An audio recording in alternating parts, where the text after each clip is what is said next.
Right, well, it's 7:05. Let's go ahead and jump in.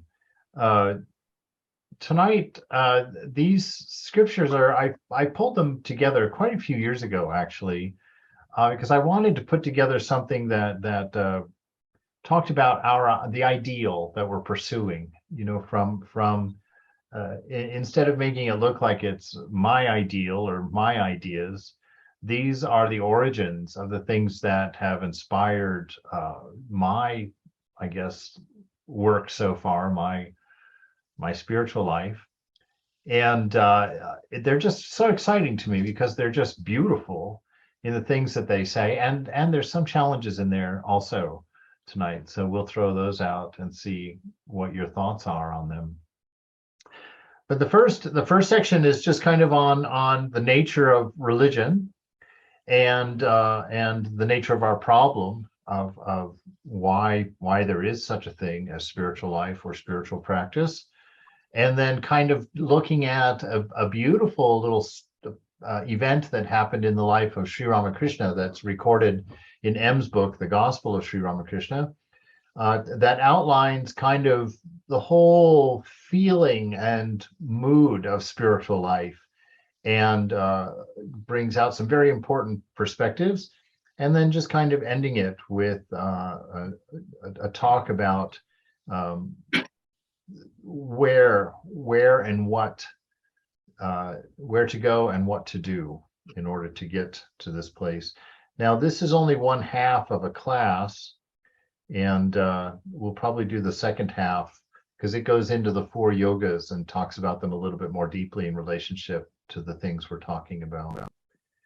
But this first passage is from, I believe it's from an introduction to the Gospel of Sri Ramakrishna.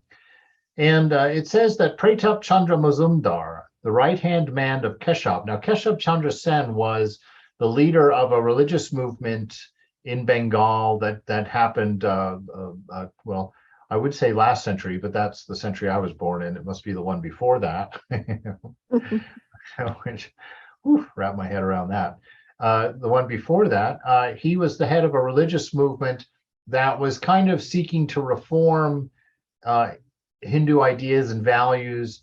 And it looked like, and maybe it was what he was trying to do, I don't know, that he was reforming it to look closer to Christianity, or at least that's how it reads to someone who grew up around Christianity and looks at his ideas. They had a formless God, and they forbid the worship of a God with form. So they got rid of all the images of God, and they tried to reform some of the social ideas of India at that time.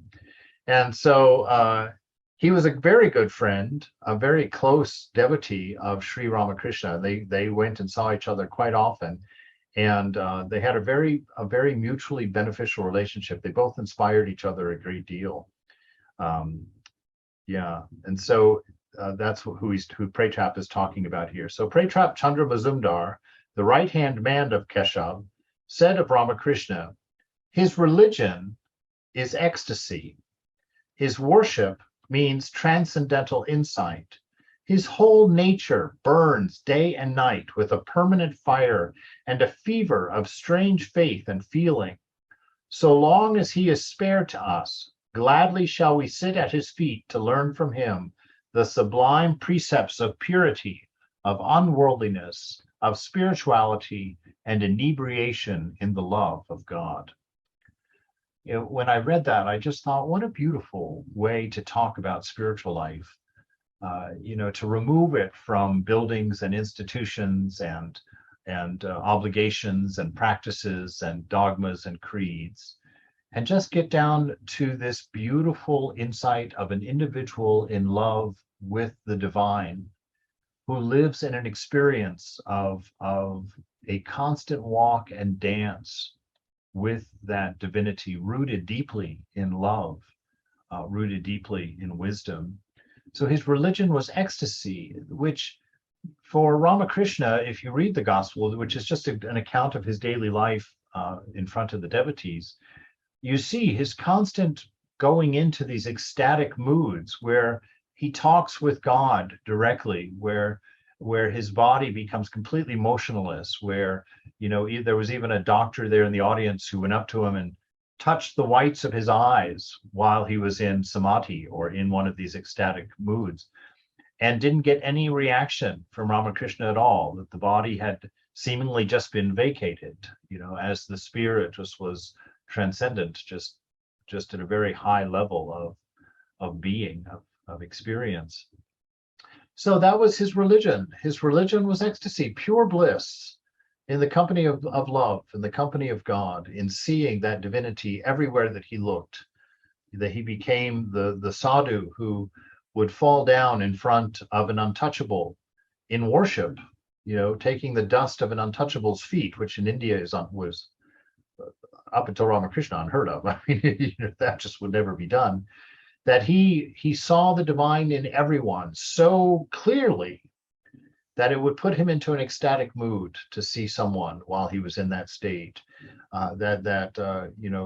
When someone would, there's a story of him walking through the main park in Calcutta and seeing an English boy there that was holding a stick and had his legs crossed in a way very similar to the pictures of Krishna, when Krishna's playing the flute and he has his leg crossing the other leg.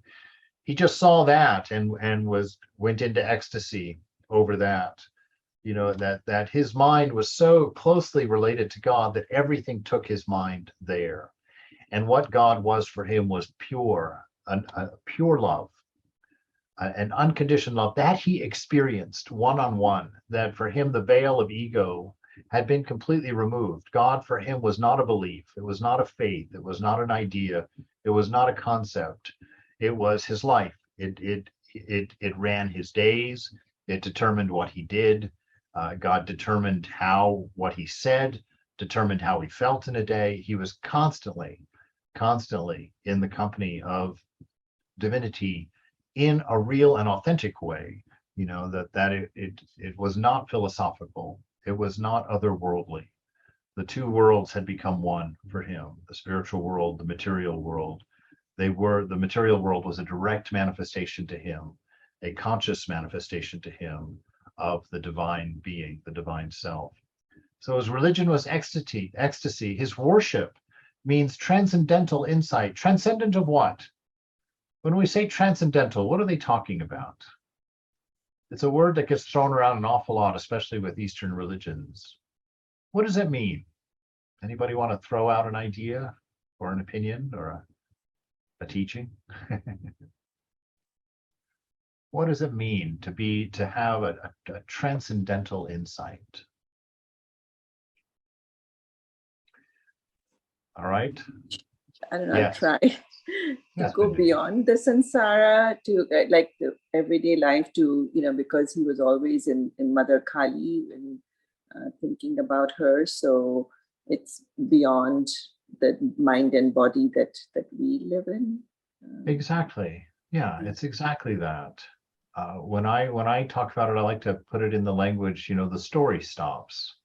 Transcendent means to stand outside of your own ego, to not take anything having to do with the body mind personally, to see it as other, and to live in a space in which this entire world is contained within it, so that it's very much the idea of being in a dream, but knowing that you're the dreamer, knowing that you're the one sleeping, knowing and experiencing the dream from that perspective, not from the perspective of the dreamed, not from the perspective of the body and mind that's acting within the story of the dream of the mind, but actually living in that dream, but knowing that dream is actually contained within you, that you are not in that dream.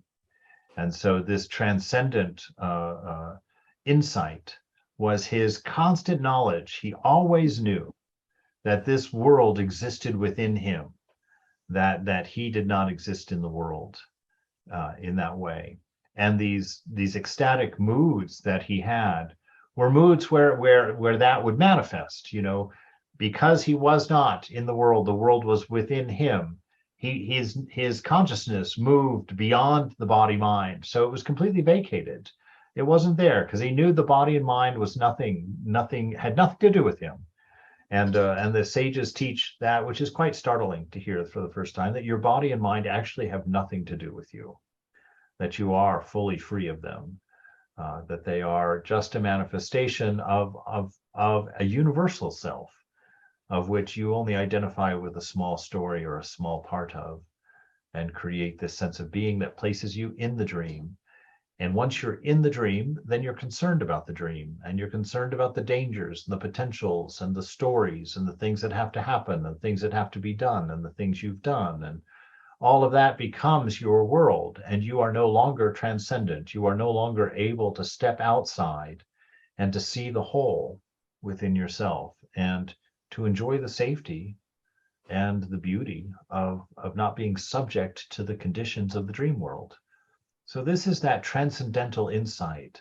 So his worship was this transcendental insight. It brought him to that sense of just open-jawed awe at the enormity of being that cannot fit in a mind.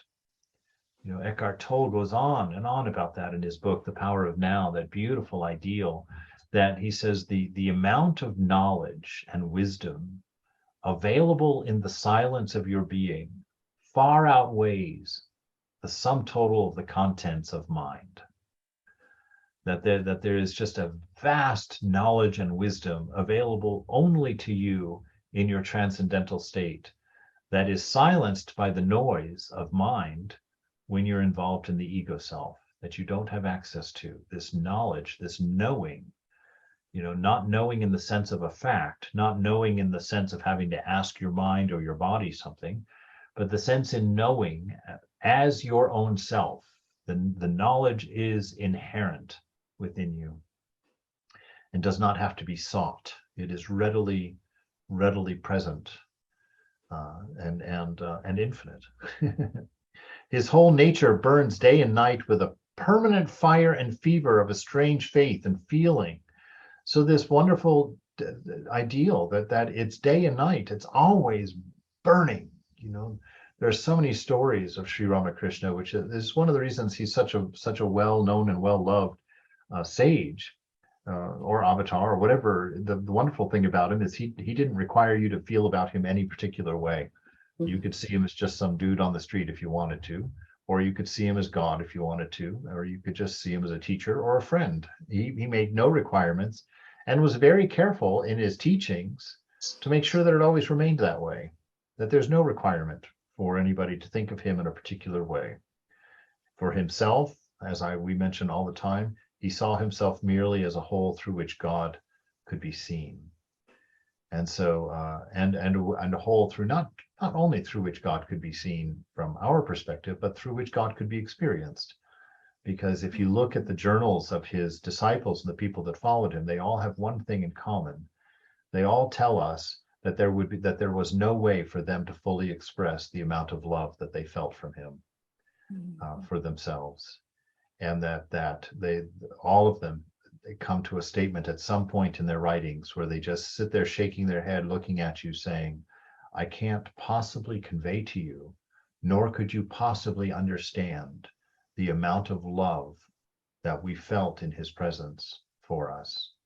Never before in their lives and never since after his passing did they have anything that they could even remotely compare that feeling to. So this is religion. This is the point of religion. It's not our dogmas and our creeds and our sets of beliefs and our sets of philosophies and whatnot.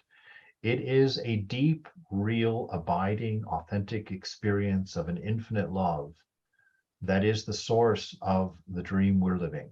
That is the source of this subset of ideals that we call ourself, that we've given a name to and that we respond to. And Pratap says here, he says, as long as he's spared to us, as long as he's here, we will gladly sit at his feet to learn from him these sublime precepts of purity. And the purity they're talking about is not some puritanical, ideal of the early American Puritans of a harsh, discipline. It can manifest that way. It certainly doesn't exclude that. But this purity that Thakur or Sri Ramakrishna talks about is a purity of egolessness, of a lacking in me and mine, just no concern for the self, always the concern for other, and always that love, constantly manifesting spontaneously. You see, for an enlightened soul, there is no planning, no thinking, what would you call that? No, an analyzing routine going on in the mind. That life for them is a spontaneous manifestation of their being.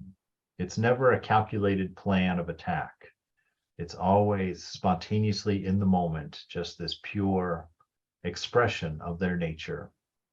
So we sit at his feet to learn that kind of selflessness, to learn that what it looks like, what it feels like, and to find it in ourselves, that ability to let go of the ego determining self that always has a plan, always is worried about where our food's coming from, our success rate, our subscriber count, all these things in this world. And the unworldliness, and he says here, the unworldliness, the spirituality, and the inebriation in the love of God. So the unworldliness is just the fearlessness of life. He's not worried about the conditions. This world to him was just a set of conditions perceived by senses. It was just a story. There was nothing more to it. And the spirituality, the true nature of ourself. The spirituality means, because it's interesting that today that's become a big distinction amongst the young. I'm spiritual and not religious. I think that started probably in the 70s or 80s, that first started being passed around. But what does that mean? What does it mean to be spiritual and not religious? What does it mean to you, actually? Anybody want to share that? These awkward pauses I'm doing of asking you questions, a desperate attempt on my part to shut my mouth on occasion. Mm-hmm. So you what does it mean to be spiritual and not religious to you? There's not a right or wrong answer on it, actually, I don't think. I can offer my experience of that. Hi, everybody. Yes, I'm Rachel. I've been in person, which means that I haven't really seen all of you that well. To me, it focuses for me on listening in a more open way. So rather than having answers that are offered to me, mm-hmm. of I don't freaking know. And so therefore I have this openness, Yes. And then can somehow, sometimes in this mysterious, magical way, receive or know things that I can't explain how I know. Yes. That's beautiful. I love that approach. Yeah, because that's exactly what it would look like. It does. And actually, interestingly enough, in one of the things that we're going to read shortly, you'll see that exactly mirrored what you just said.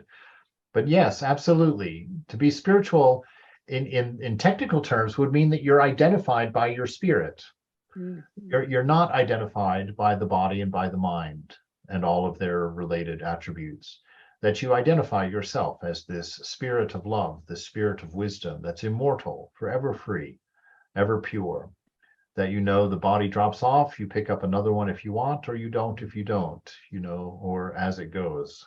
But it's this identity with the spiritual self, which reflects as openness, because you're not identified with ego. Identifying with body-mind is what produces ego, the veil that prevents our seeing. And so to be spiritual is to be identified as a spirit, that you break the bounds, all the bounds of body, all the boundaries of mind.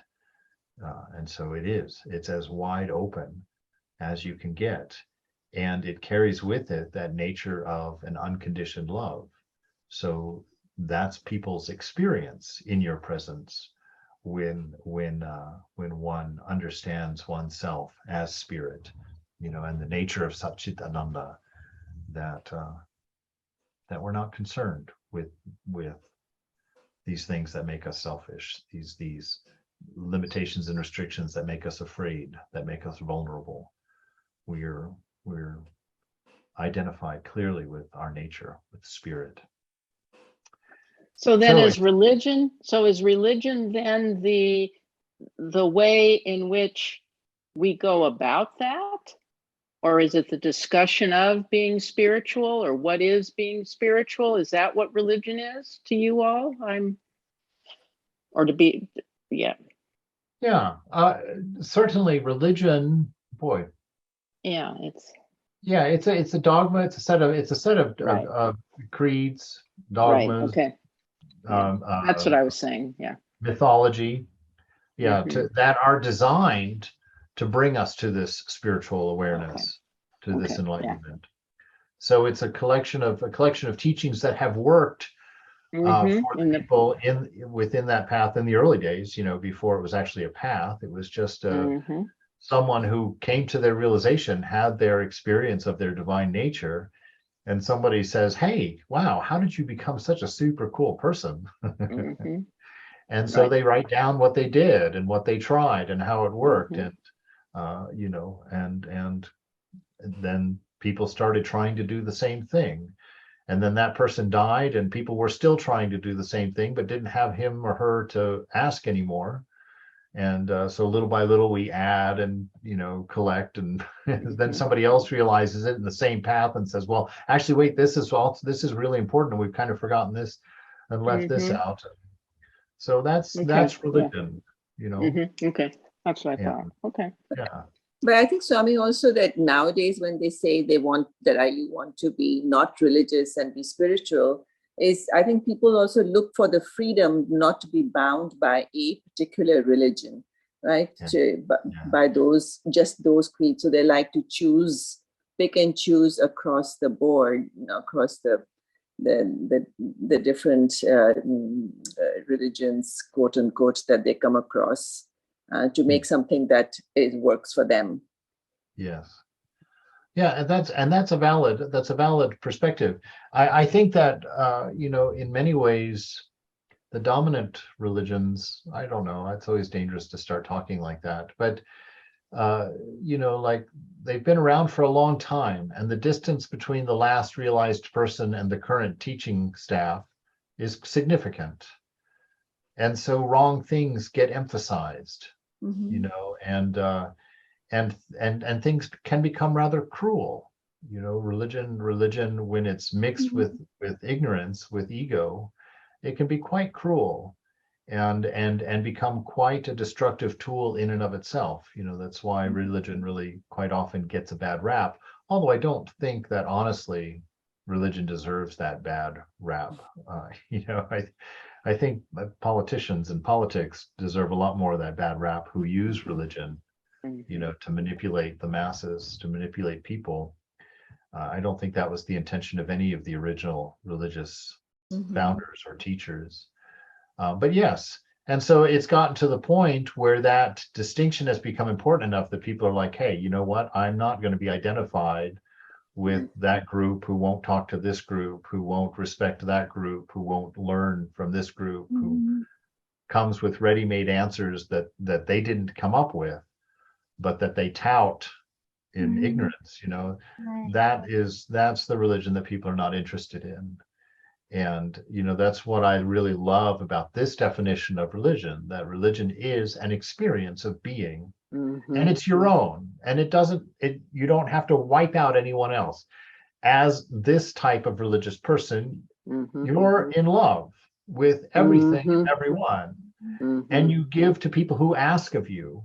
You don't go around with your hammer of righteousness banging on people who aren't interested, because your knowledge is that all is well, every moment is perfect, and that everyone is of the same divine nature, and then it comes around to this. So he says here in this next paragraph,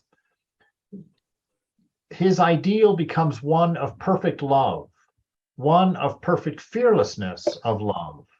The highest ideal of such a person has no narrowness of particularity about it. It is love universal, love without limits and bonds, love itself, absolute love. All right, so what is it? It's love, and it has no narrowness of particularity about it.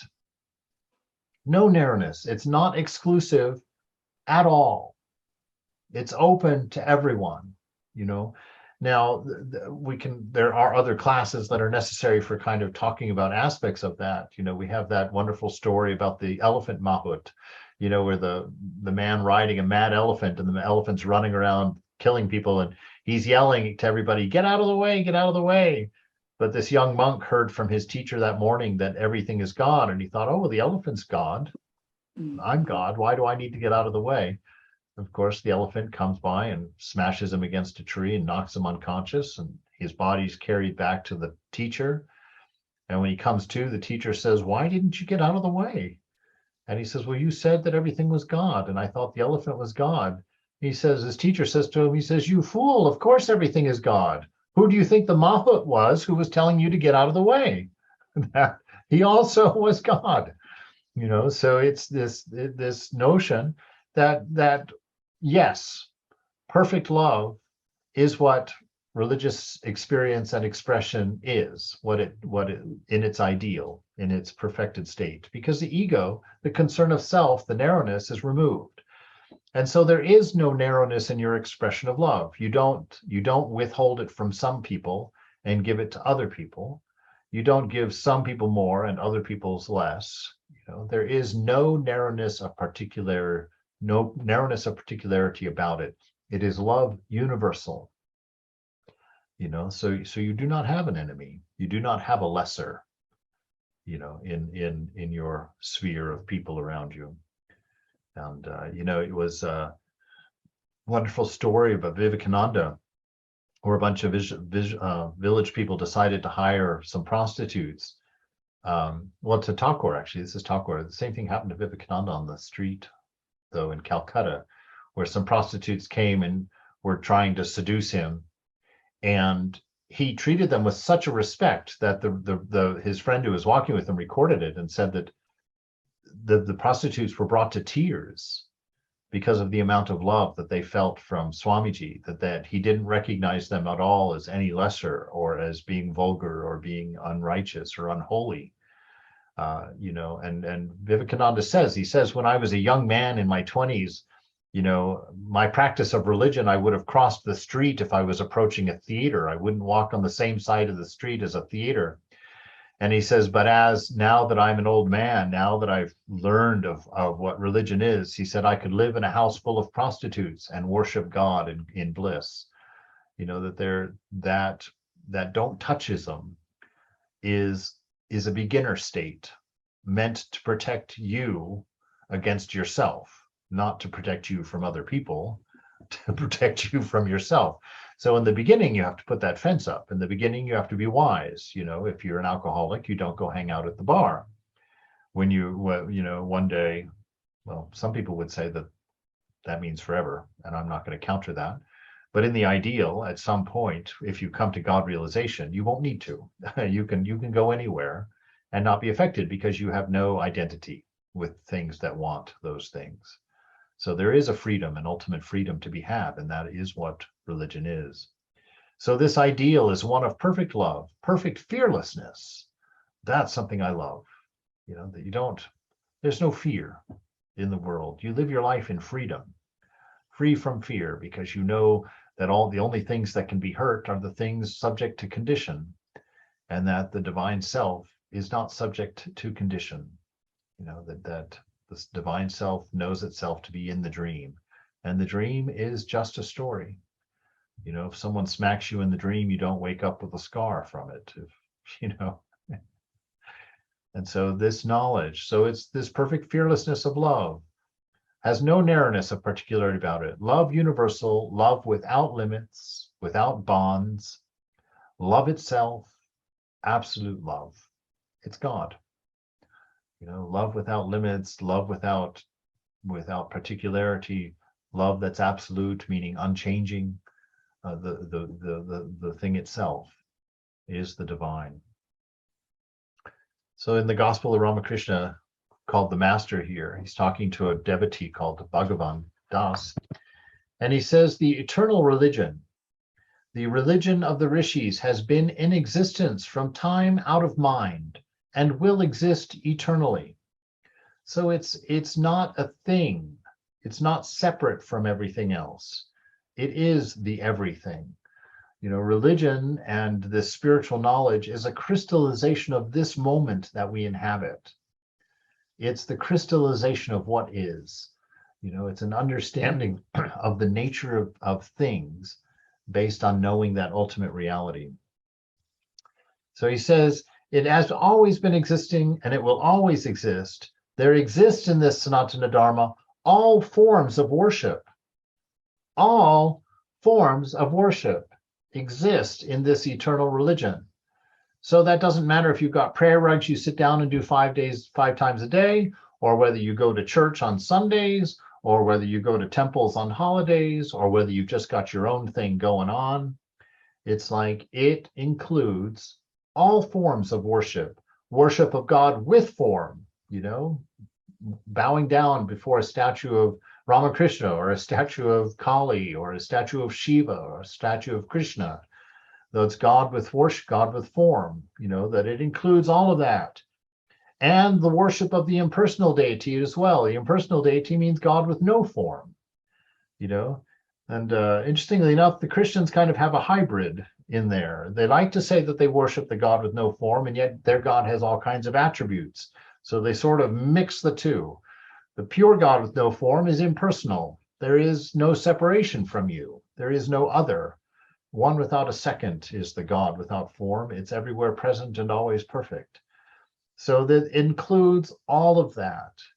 And so this is a lesson for us in our minds to broaden as far as we can, to understand that is that which a person is worshiping through Shiva, and that which is worshiping through Jesus, and that which is worshiping through a God of no form, through the path of knowledge, that these are all valid, they are all beautiful, and they are all the same effort.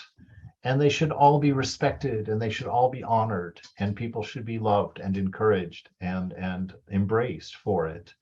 And that in our maturity, as we grow in our own practice, we can walk into a mosque and feel perfectly happy to worship and see the divine there, and to appreciate the earnestness and the depth of the devotion going on around us, and that would feed our own feeling. And we could walk into a Catholic church, and sit down in the sanctuary and feel that stillness and see that image of the Christ, and feel that inspiration, know that inspiration, to know that Christ is the Shiva, is the Krishna, is the Buddha, that these things are not different, and that there is religion, the religion of religions. In Hinduism, it's known as the Sanatana Dharma. To Aldous Huxley, he called it the perennial religion, the perennial philosophy, this philosophy that keeps popping up in all the world's religions and all the world's philosophies. So this is religion. It has always existed, it always will exist, and it includes all the forms of worship or non-worship. Even the atheist is included in this picture. Not that that's so spectacular, but in fact, the arms of the divine radiate that far out. God is, the concept of God is not necessary.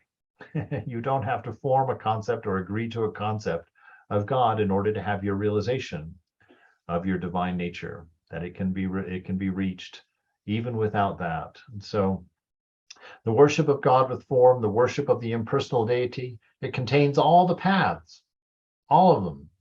The path of knowledge, the path of devotion, the path of action, the path, the path of the royal path. They're all there. The paths of Buddhism, the paths of Hinduism, the paths of Christianity, of the Native Americans, the indigenous peoples of all cultures have had their paths that they have traveled in order to come to their highest realizations. All of them are the religion. All of them are this eternal Sanatana Dharma. And all of them can take you to the feet of your highest ideal. All of them. And that is the spirit that we have. That's how we build our brotherhood and sisterhood. That's how we build our love for one another. It's to see that oneness, to catch a glimpse of this ideal, and to learn to love and respect in each other, and to see that we all want ultimately the same thing, to love and be loved without condition. That is religion. So there's this beautiful story here that kind of, I was touched by it because I didn't understand it for a long time. And now I feel like I understand at least a part of it. And I'm going to share some of that. But I'm going to read the story to you. And then I kind of just want you just to share how it makes you feel. What do you think about it? We're going to go from there. So there's this woman named Bhagavati. So after a time, Bhagavati, an old maidservant of the temple proprietor, entered the room and saluted Sri Ramakrishna from a distance. All right, so she walked in. She doesn't go all the way up to him. She stays back at the perimeter and she salutes him. Sri Ramakrishna bade her to sit down. So the master had known her for many years. In her younger days, she had lived a rather immoral life. But the master's compassion was great, and soon he began to converse with her.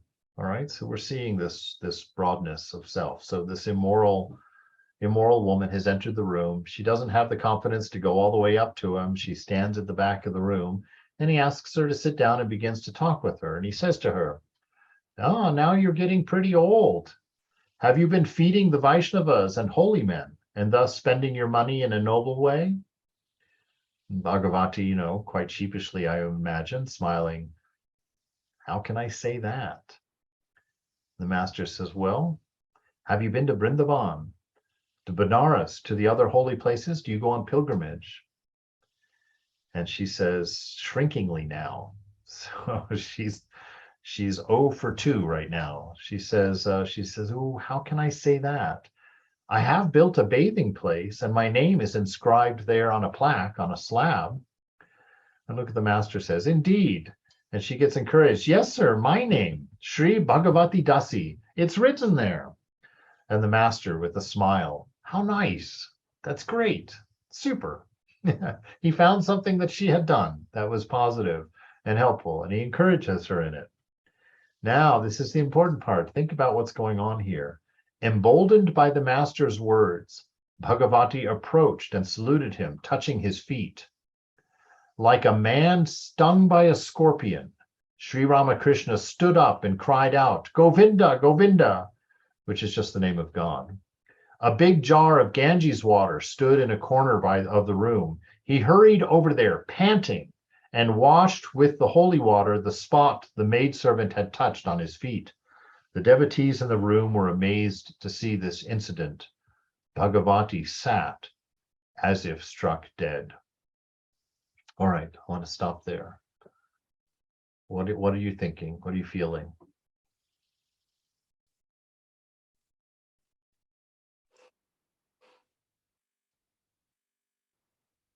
Mm.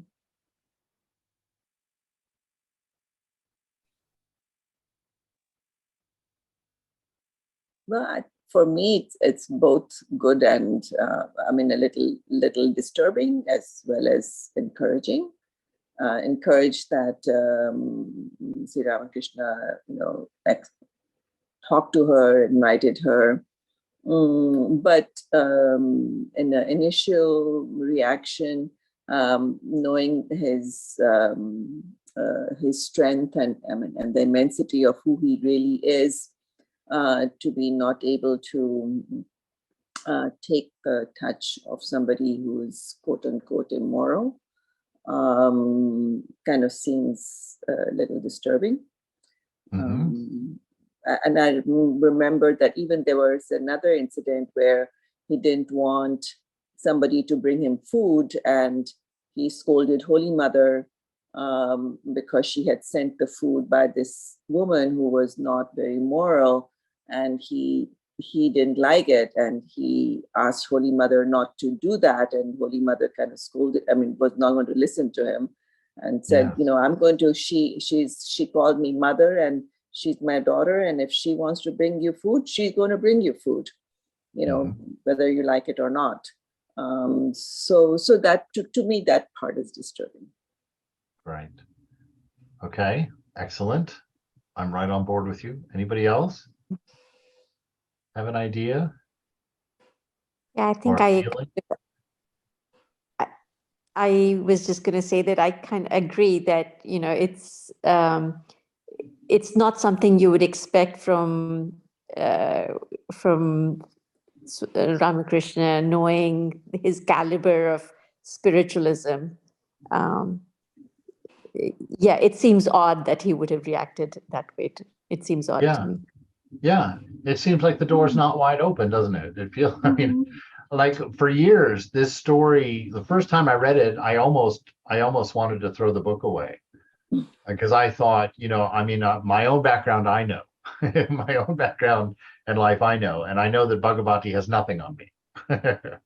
And when I think about approaching Sri Ramakrishna, I'm like, look, if you can't take this woman, there's no way you can accept me. No way. There's just, forget it. So I sat with this story for a good decade before it cracked at all for me.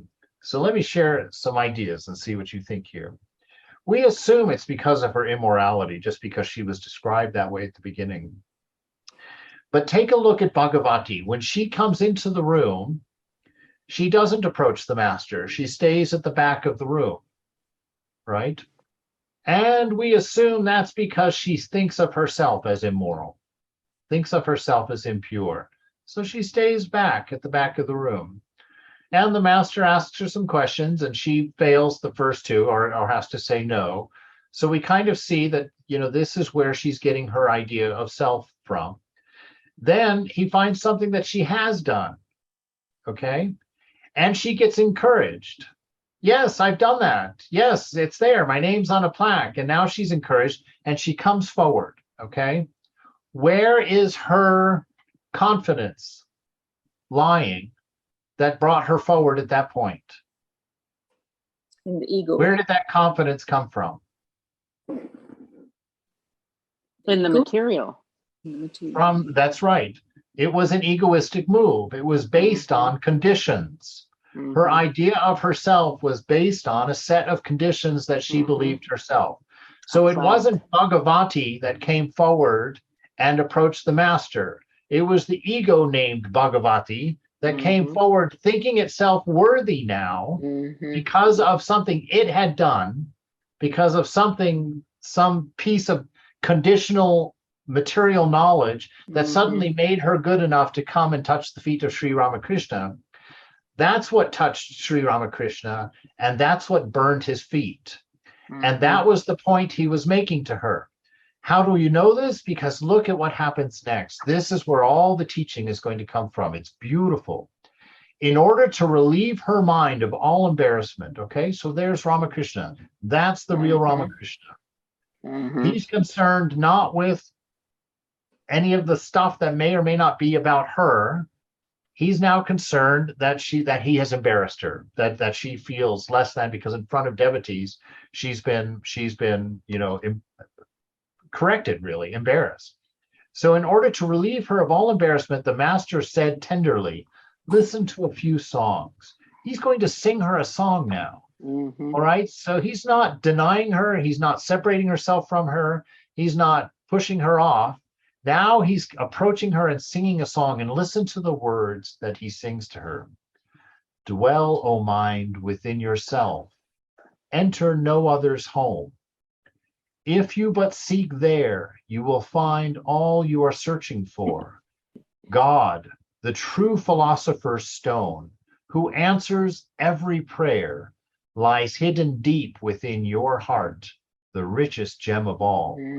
How many pearls and precious stones are scattered all about the outer court that lies before the chamber of your heart. All right. So what is he telling her? He's saying to her, he's saying, Bhagavati, you're swimming in the surface, you're in mind, you're in personality, you're in ego space. And in ego space, you're basing your sense of self on this changing set of conditions in the world around you. And you see that if you do that, at one moment, you're going to feel unworthy. And the next moment, you're going to think yourself worthy. And it's going to be changeable and unsteady and not maintainable. He says, you need to go within yourself. Enter no other's home. What is another's home? That's your ego. that's egoism. That's entering into another identity, into another sense of being, another sense of life, that's based on the conditions of body and mind. I'm an old man. I'm a young gay man.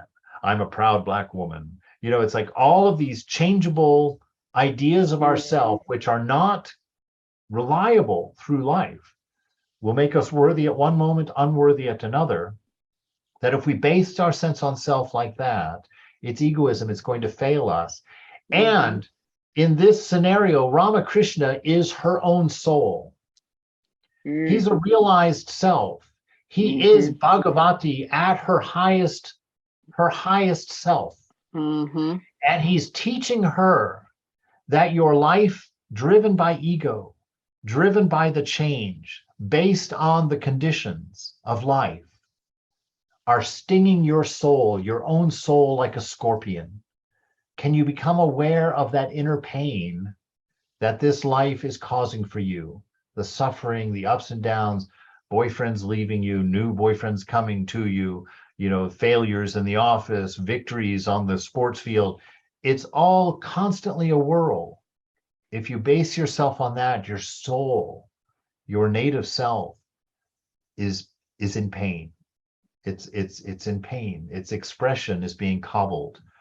So he's showing to her that, yes, the condition of egoism is hurting your soul and is not a space that you can live. You cannot approach the divine because you're good enough. You cannot approach the divine because you've checked off the right boxes of behavior, of thought, of behavior modifications, of philosophies, ideals, names of God, whatever it is. You cannot approach God from that perspective. You have to go this way to find God, to the place where those things don't happen. Those things are but mind story. You got to go inside and find the gems of what you are.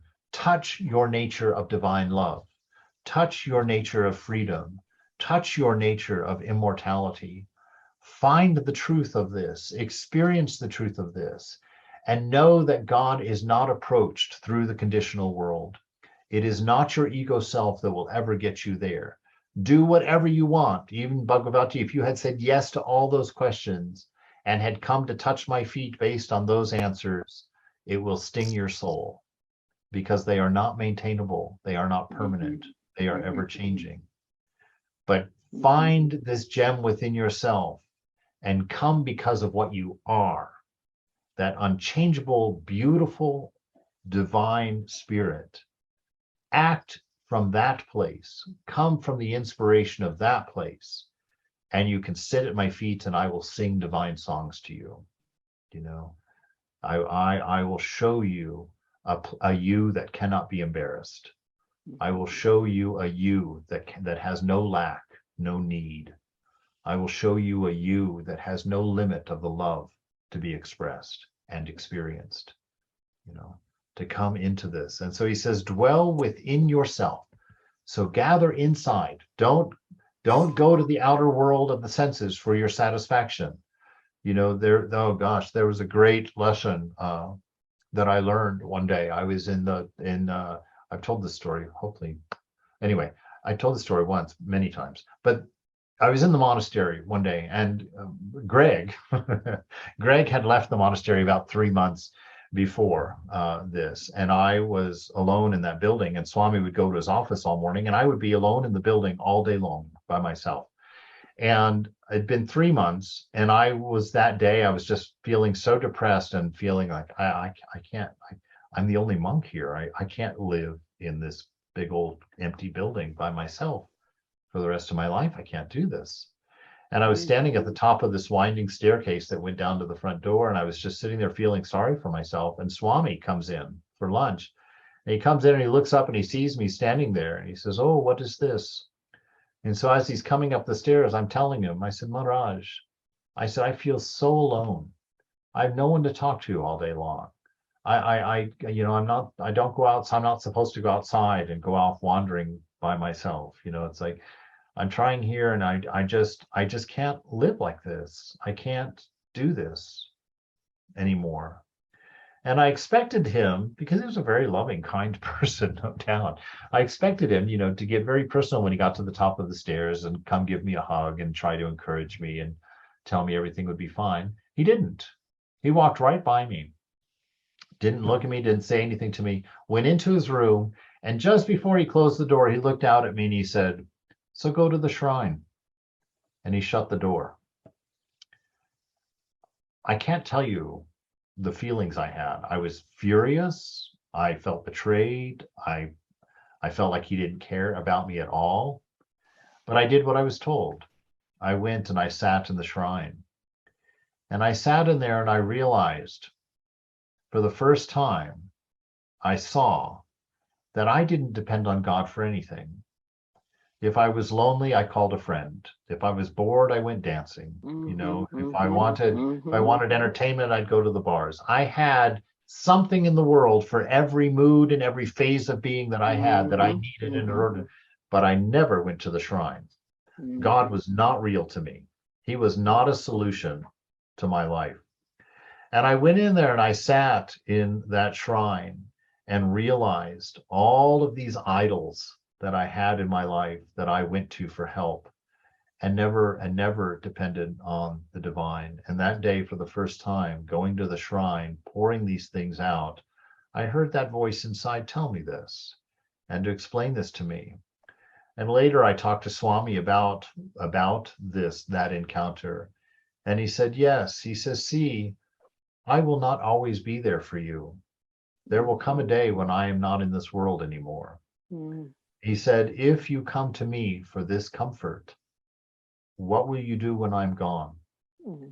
He says, I am here to train you to find within yourself all the strength that you need to deal with loneliness, to deal with depression, to deal with all of the problems of life. The solution is not outside of yourself. It is within yourself. And so this is what Bhagavati is learning. Don't get your idea of who you are by the changing attributes of the body and mind and world around you. Be defined by this unchanging absolute that you can touch and you can find in a weird sort of spiritual kind of way within you. Identify with that and you will need nothing else. If you but seek there, you will find all that you're searching for, he says. God, the true philosopher's stone. What is he trying to say? God who can turn anything into gold. God who can take any person and make them a saint, bring them to their realization. This is the root of your faith, the root of your knowledge. God, the true philosopher's stone, who answers every prayer. He will respond. She will respond. That will respond. That is the divine nature. That love cannot turn away its own manifestation, its own child, its own beloved. He who answers every prayer lies hidden deep within your heart, Bhagavati. Within you, he is more intimate to you than anything in this room could ever be. He is within you. This gem lies deep within your heart, the richest gem of all. The height of everything that could ever be offered to you is readily available within you now. Find it, live that life, be that which you have always been. How many pearls, how many precious stones are scattered all about the outer court that lies before this chamber of your heart. So this is the lesson of Bhagavati. This is religion. This is for us to experience this becoming, this being and becoming. It's the two at one time. We be it by accepting this truth, by accepting that this beauty lies within us, by accepting the fact that we are of this divine nature, that God and us are not separate once we deal with the fence of ego that we've maintained, that this power, this beautiful life is yours already. It's through that faith and that acceptance that this philosopher's stone is within us and is willing and able to give all that we seek. This is religion, to know it and then to radiate that knowledge, not by any calculation, but just through spontaneous inspiration of having touched this beautiful space that all of us are the heir to. It's not something we have to earn. It's something we just simply have to return to by letting go of all of these external things that we've taken our refuge in, by identifying with them, defining ourselves by them, accepting them as our limitations and our restrictions, and getting caught in their story. So this is the ideal that we're striving for or enjoying, as it, the case may be. Does that make sense? Does that seem right to you? Yes, seems, yeah, thank you for the new interpretation. Yes. Yeah. Yeah. Yeah, that self, it's important to know, because if it wasn't necessary for her to do something, Tucker would have certainly just embraced her, oh, Right. wonderful, come, big hug, sit down right here. But he had a point to make. He And sure that did. point was that all the pain that you're suffering, that insecurity, Bhagavati, that made you stop in the back of the room and not come forward, that's the pain of living under the conditions of body-mind identity, of this ego self. That's your constant condition. You'll never be good enough. You'll never be strong enough. And even if you manage to be good enough and strong enough in one part of the day, in another part of the day, you won't be. And your divine self suffers tragically for that.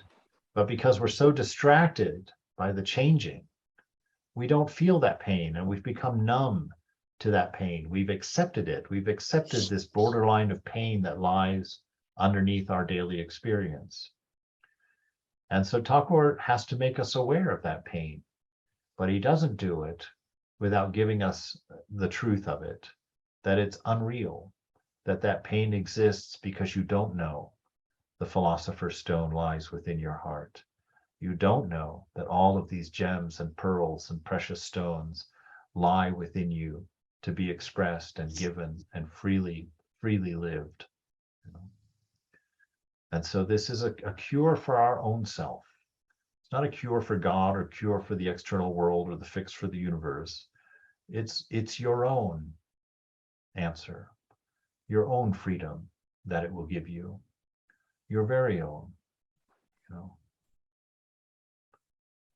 so we'll jump into his discussion later on. The second half of this class is about the paths to touching this reality and how to get there. Thank you for sharing the story about Swami. Yeah, it's pretty amazing. Yeah, he told me that a few times. There was one time I was designing the website and I wanted to put his picture on the page with the bio, up there so people would know who they were coming to see. And I told him that, and he said, "Oh my goodness." He said, "God forbid people come here to see me." Right. Isn't that incredible? It's incredible, isn't it? Yeah, because he just held that all the way, he just held that ideal. Yeah. He never wavered from it. Sheshananda was the same. Yeah. Oh gosh, yes. Maybe even more so. I didn't get to know him as much, but yes, absolutely. And everybody would be that way who had touched this that he's describing here. That this isn't the purveyance of advanced swamis and saints. Right. This is yours. Right. Don't go looking at the temple to find somebody like this. Go inside and find this. Exactly. This is religion. This is who we are and what we will become simultaneously. All right. Well, very good. Thank you, Swami. Thank you, Maharaj. Yeah, Thank you. Wonderful. Wonderful. Everyone. Yeah. And next Monday, of course, next Thursday's classes will be there in the morning, evening, and then Monday there'll be a new class at 4:00 in the afternoon, and I'll put the link up on the website, onespirit.center, for those who are interested, and that will also be recorded and end up online. All right. Jai Ma. Thank you.